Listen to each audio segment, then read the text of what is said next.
house was cold and smelled of dust and damp. George felt that something was, please, seriously, like everything's going to be fine.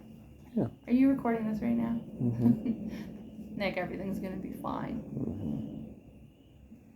George felt that something was coming near him, but he couldn't see it. Whatever it was, he didn't like it. It was a ghost. He went into another room, but still he felt the thing coming closer.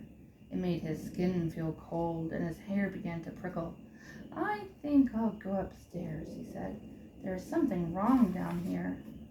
He went upstairs, and just as he reached the top of the stairs, he heard a voice behind him. Was it a ghost? I don't know. It said, "Do you mind telling me what that is on your head?" "Who is that?" said George. "Where are you?" "Right behind you," said the voice. "Look here." George looked and saw two eyes. "Who are you?" he asked the eyes. "Are you a ghost?"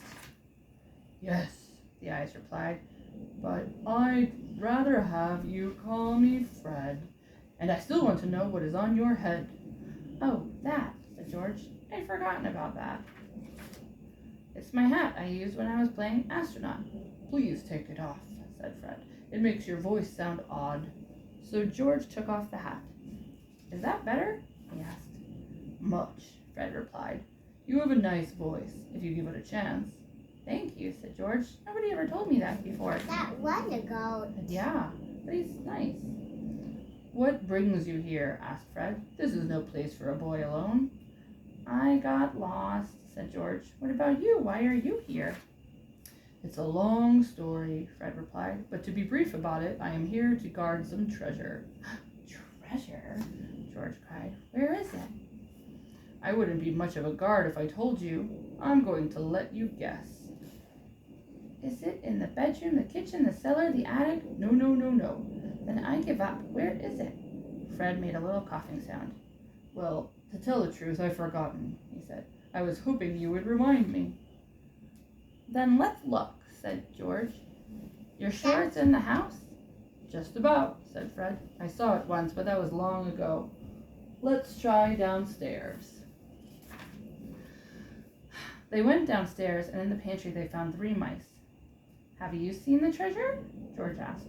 "We're not interested in treasure, the mice replied. "We're looking for cheese." "You came to the wrong house," said Fred. "There hasn't been cheese here since the party my mother gave for her aunt." "Just our luck," said the mice, and they left. In the library they found an old bat hanging upside down. "Charlie," Fred said to the bat, "you've been here a long time. Do you remember where the treasure is?" "My father knew," said Charlie, "but he hasn't been seen since last Halloween. If he ever comes back, I'll ask him." "That's no help," said Fred. "We want to find it now. Come help us look." "All right," said Charlie. "It's time I flew anyway. If I had hung there much longer, I would have got a nosebleed." So the 3 of them went all through the house, but saw no sign of the treasure. Out here. In the front hall was a clock, and George said, "Oh, I'm late. I must be getting home." "You had better take an umbrella," said Fred. "There's one in that closet there." So George took the umbrella and opened it.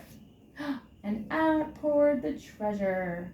"That's it!" cried Fred. "You found it!" George counted out the treasure, and Fred let him take 1 coin home as a souvenir. But on thinking it over, George decided he wouldn't show it to anyone. He just kept it in his pocket as his secret. The end. Time for bed.